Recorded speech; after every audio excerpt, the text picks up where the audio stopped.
नमस्कार मित्रों, आगामी 27 फरवरी 2025 को रात्रि 11:47 के आसपास ग्रहों में राजकुमार बुध एक बार फिर से राशि परिवर्तन करने वाले हैं और वो कुंभ राशि से निकलकर अपनी नीच राशि जो देवगुरु बृहस्पति की राशि होती है मीन राशि में प्रवेश करेंगे। बुध जो होते हैं वो काफी जल्दी जल्दी राशि परिवर्तन करते हैं, परंतु इस बार जो उनका राशि परिवर्तन हो रहा है 27 फरवरी को, ये थोड़ा लंबे समय के लिए चलने वाला है। इसकी अवधि जो रहेगी वो 7 मई 2025 तक रहने वाली है। 7 मई 2025 को प्रातःकाल तकरीबन 4 बजे के आसपास से राशि परिवर्तन करके मेष राशि में चले जाएंगे। मित्रों, मीन राशि में अगर देखा जाए तो बुध का जो प्रवेश होगा ये कई मायनों में खास रहने वाला है। ये नीच राशि में तो प्रवेश करेंगे, लेकिन इसमें खास बात क्या है कि यहाँ पर इनके जो मित्र होते हैं शुक्र, वो अपनी उच्च राशि में ऑलरेडी गोचर कर रहे हैं। यहाँ पर मीन राशि में यहाँ राहु भी विराजमान है। तो यहाँ जब 27 फरवरी को उनका प्रवेश होगा तो नीच राशि में प्रवेश करेंगे। साथ ही जो शुक्र हैं वो अपनी उच्च राशि में विराजमान है। तो यहाँ पर शुक्र के साथ जैसी युति होगी तो इनका नीच भंग हो जाएगा, अर्थात नीच राशि में जाते ही जब उच्च राशि के शुक्र के साथ ये युति करेंगे तो नीच भंग होकर यहाँ पर नीच भंग राजयोग घटित होगा। साथ ही यहाँ राहु विराजमान है, तो राहु और बुध का एक जड़त्व दोष बन जाएगा जो कार्यों में बाधा उत्पन्न करता है। साथ ही यहाँ पर 14 मार्च को सूर्य भी आ जाएंगे कुंभ राशि से निकलकर, तो यहाँ पर चतुर्ग्रही योग बन जाएगा। और सबसे खास बात क्या रहने वाली मीन राशि में कि 29 मार्च को शनि देव यहाँ पर आने वाले हैं 2.5 साल के बाद। तो यहाँ पर पंचग्रही योग बनेगा जो है 29 मार्च से, और यहाँ पर उस दिन ग्रहण भी लगने वाला है मीन राशि में, तो यहाँ चंद्रमा भी रहेंगे। तो उस दिन 6 ग्रह मीन राशि में रहने वाले हैं। तो मीन राशि में कई प्रकार की स्थितियां घटित होंगी। हालांकि आज इस वीडियो में मैं आपको ये जो जानकारी अभी दी है तो सामान्य जानकारी थी, लेकिन बुध के ही बारे में बात करेंगे। मित्रों, बुध का यह राशि परिवर्तन कई मायनों में खास रहेगा सभी 12 राशि वालों के लिए। तो अब समय को व्यर्थ किए बिना अब आपको जानकारी देते हैं राशियों के क्रमानुसार कि हर प्रत्येक राशि पर क्या इसका असर पड़ने वाला है। तो सबसे पहले बात करते हैं मेष राशि की। मित्रों, मेष राशि वालों के लिए जो गोचर होने वाला बुध का थोड़ी सी समस्या लेकर आ रहा, मानसिक चिंताओं को बढ़ाने वाला है। एक तो सबसे पहले आपको यह भी पता होना चाहिए कि 29 मार्च को ही आपको 7.5 की शुरुआत होने वाली है।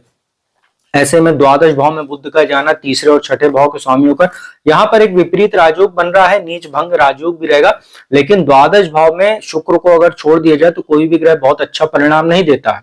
तो यहाँ पर नीच भंग राजयोग और जो राहु के साथ जड़त्व दोष बनेगा, साथ ही छठे भाव में बैठे केतु की भी दृष्टि रहेगी। तो यहाँ पर अब होगा क्या कि द्वादश भाव खर्च का, कोर्ट कचहरी, मुकदमेबाजी, हवाई यात्राओं का भाव होता है। अब यहाँ पे ये होगा कि कहीं ना कहीं जो छात्र हैं उनका पढ़ाई में मन कम लगेगा। जिनकी परीक्षा चल रही, खास तौर पे बोर्ड परीक्षा आदि जिनकी चल रही इस समय, उनका मन थोड़ा भटकेगा किसी व्यर्थ की चीजों में, टीवी, मोबाइल, इन सब चीजों में। सोशल मीडिया आदि क्षेत्रों से आपको अभी फिलहाल हो सके तो दूर रहना चाहिए, और मोबाइल का तो बिल्कुल त्याग कर दें तो आपके लिए बेहतर रहेगा।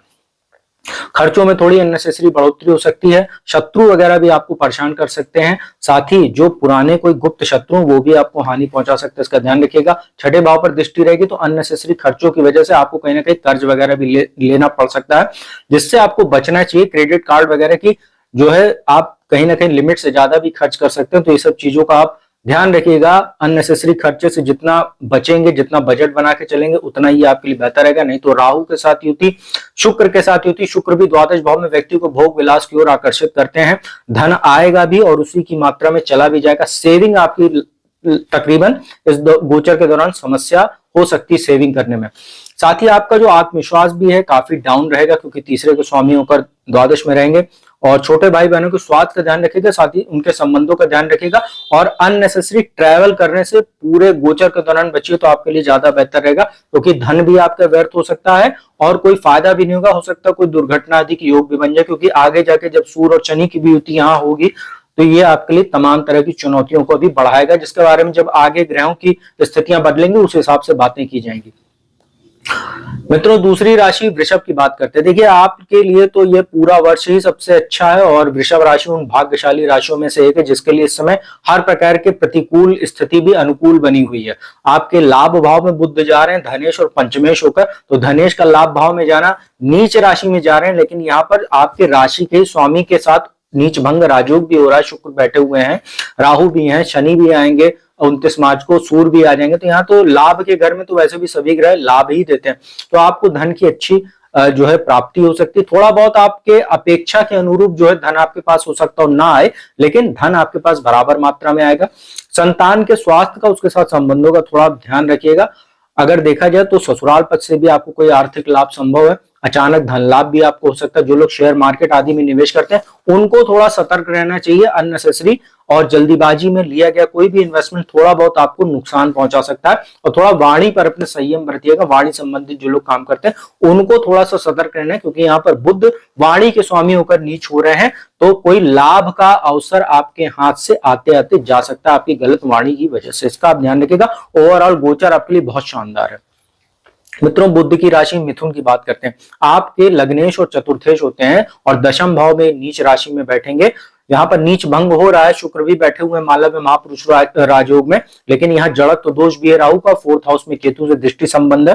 देखिए, लग्नेश का कभी भी अस्त हो जाना ही अच्छा नहीं होता, आपको डिसीजन लेने में समस्या हो सकती है, आपकी मानहानि वगैरह भी हो सकती है। कार्यस्थल पर आपको विशेष सतर्क रहना चाहिए। Management, banking, finance sector, insurance sector से जुड़े हुए लोग, रियल एस्टेट आदि सेक्टर जुड़े हुए लोगों के लिए यह समय काल विशेष सतर्कता वाला रहने वाला है। इन्वेस्टमेंट करने से आपको जहां तक संभव हो बचना चाहिए, अननेसेसरी कहीं पे भी पैसा देने या लेने से बचें। कहीं ना कहीं ये ओवरऑल माता और पिता के साथ संबंधों को भी प्रभावित करेगा। अगर आप किसी राजनीति के क्षेत्र से जुड़े हुए हैं या कोई ऐसे क्षेत्र से जुड़े हुए हैं जहां पर सीधे पब्लिक से इंटरेक्ट होता है, वहां पर आपका कहीं ना कहीं थोड़ा बहुत मानहानि वगैरह या आपके सम्मान में कमी आ सकती है। तो ओवरऑल आपको अगर देखा जाए तो ये समय काल पूरा सतर्क रहने की आपको सलाह देना चाहूंगा मैं।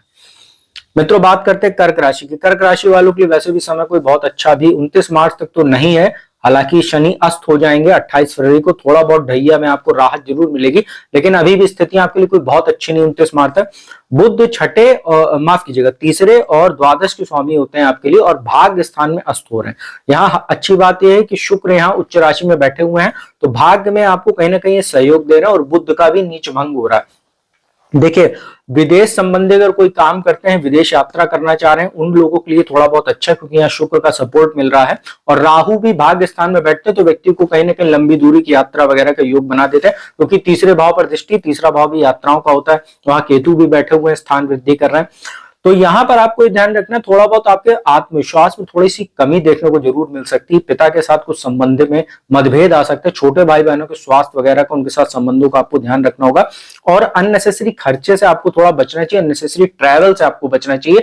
धर्म कर्म में जितना मन लगाएंगे उतना अच्छा रहेगा, क्योंकि यहाँ जड़त्व दोष भी बना रहेगा जो आपके भाग्य में लगातार अवरोध उत्पन्न करता रहेगा, क्योंकि आपके धनेश सूर्य भी अष्टम भाव में बैठे हुए हैं 14 मार्च तक। तो धन को लेकर बहुत सतर्क रहिएगा, सेविंग को अननेसेसरी खर्च मत कीजिएगा, किसी को उधार वगैरह मत दीजिएगा, तो आपके लिए बेहतर रहेगा। सिंह राशि की बात करते हैं। आपके लिए थोड़ा सा यह समय काल चुनौतीपूर्ण हो सकता है। अष्टम भाव में बुध यहाँ पर आ रहे हैं और यहाँ पर राहु और शुक्र के साथ युति होगी।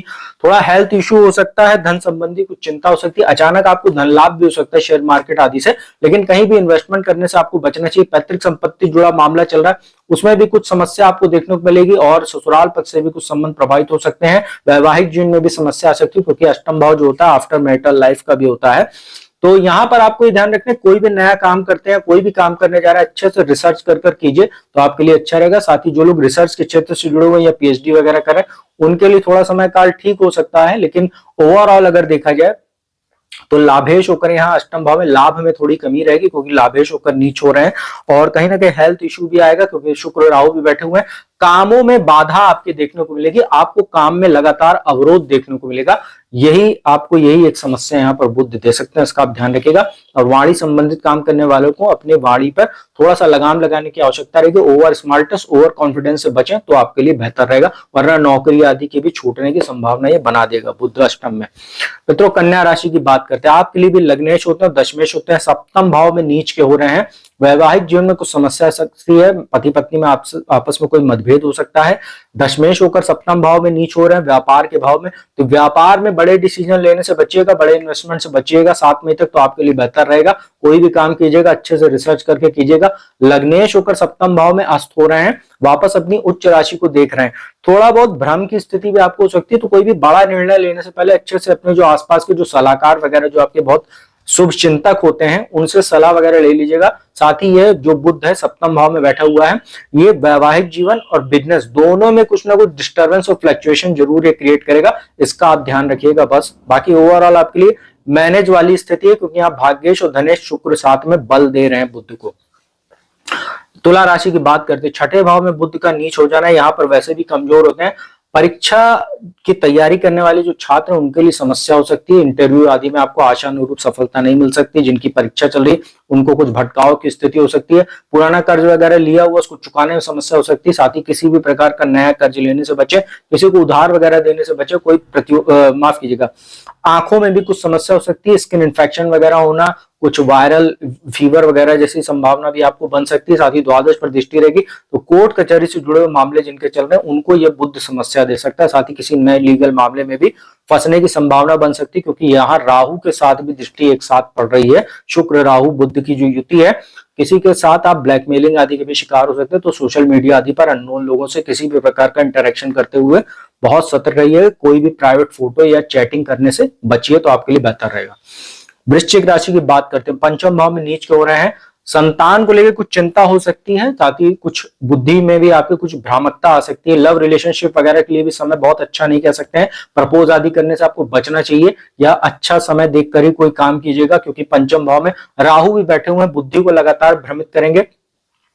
और शेयर मार्केट आदि से भी आपको आशानुरूप लाभ नहीं मिलेगा। कोई भी इन्वेस्टमेंट करते हैं बहुत सतर्क होकर कीजिएगा, अन्यथा धन वगैरह डूबने की संभावना बन सकती है।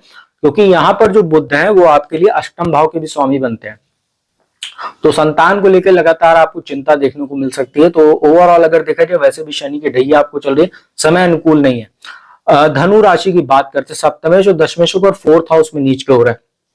निवेश के लिए बिल्कुल अच्छा समय नहीं है, कार्यस्थल पर आप सतर्क रहिएगा। साथ ही वैवाहिक जीवन को लेकर थोड़ी बहुत चिंताएं हो सकती हैं। व्यापार में भी आपको कुछ समस्या हो सकती है। रियल एस्टेट आदि सेक्टर जुड़े हुए लोगों के लिए विशेष समय काल रह सकता है, सतर्कता बरतिएगा। कोई भी प्रॉपर्टी आदि में खरीद फरोख्त करते समय पेपर आदि की जांच अच्छे से कर लीजिएगा, अन्यथा आप किसी धोखेबाजी के भी शिकार हो सकते हैं। मकर राशि की बात करते हैं, तीसरे भाव में बुध नीच हो रहे हैं। यहाँ पर एक देखा जाए तो शुक्र बैठे हुए उच्च राशि में, तो नीच भंग जो हो रहा है। यात्राओं से आपको लाभ हो सकता है, बहुत ज्यादा लाभ नहीं होगा। जितनी जरूरी यात्राएं उतनी ही कीजिए, बहुत ज्यादा घूमने फिरने से, दोस्ती यारी से आपको बचना चाहिए। छोटे भाई बहनों से संबंधों को आप बेहतर करके चलिएगा।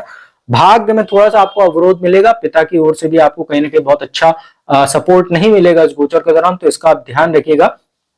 पंचम और अष्टमेश के स्वामी बनते हैं आपके, माफ कीजिएगा, भाग्य स्थान के स्वामी बनते हैं, और जो है छठे भाव के स्वामी बनते हैं।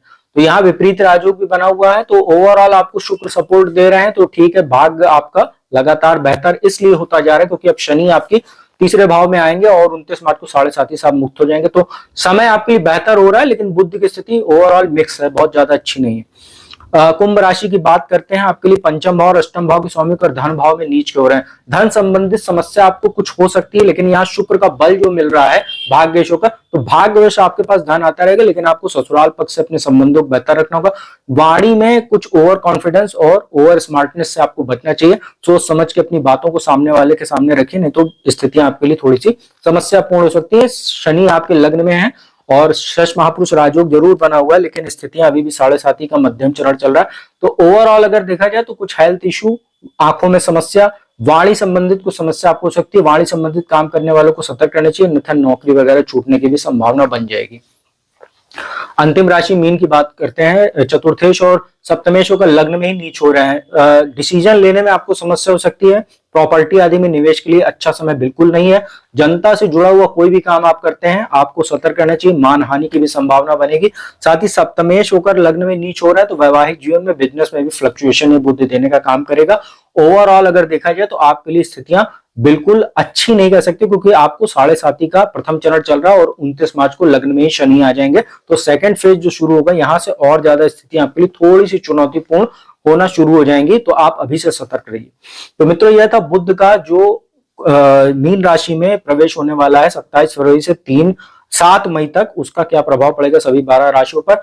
उपाय की बात करें, गणेश जी की जितनी पूजा उपासना आप लोग कर सकते हैं कीजिए। हरे वस्त्र को धारण कीजिए हर बुधवार को। साथ ही विष्णु जी की पूजा कीजिए, विष्णु सहस्त्र नाम का पाठ कीजिए, तो आप लोगों के लिए बेहतर रहेगा हर बुधवार को।